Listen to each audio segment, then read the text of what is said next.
तुम मैंने देखो तो मो पाखे किसी खाद्य अच्छी आपण मैंने देखो जो मैंने भी बिना मैंने कहते खाया मैंने के फोपाड़े ना कारण खाद्य हूँ माँ लक्ष्मी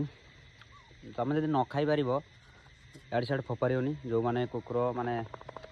गाई गोरु से दब खाया देख मुझे खाया राति के राति 11:30 है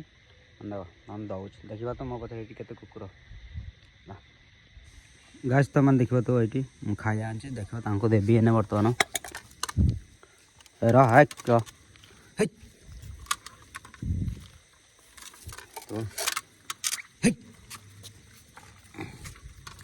तो कौड़ा खाऊँ देख तो गाछ तुम मैंने केते भोक एम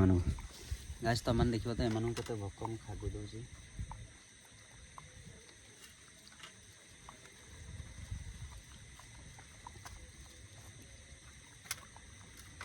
माने भाव के एम के भोक हो माने आम तो चला बुला कर भाव के भोक हो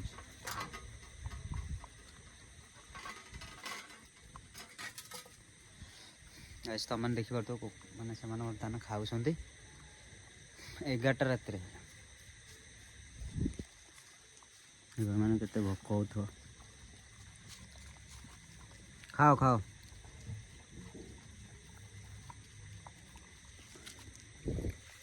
बर्तमान मुझे खाया देदेली जाऊँ थाली देवी घर को जी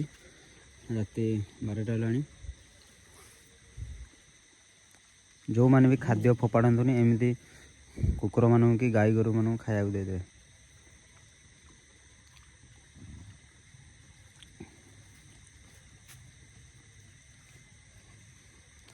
गाइस बेसी डेरी करने राति हो बर्तमान देखी पार्थ एम खाया देदेली मैंने खाऊँ बर्तमान आदि वीडियो भल लगी वीडियो को लाइक शेयर एंड कमेंट करेंगे समस्त एमती दिंतु खाया कहीं जो मैंने किसी कथा कही पारना निरीह जीवजंतु माने से केते भोक हो आम तो मनीष बाय बाय।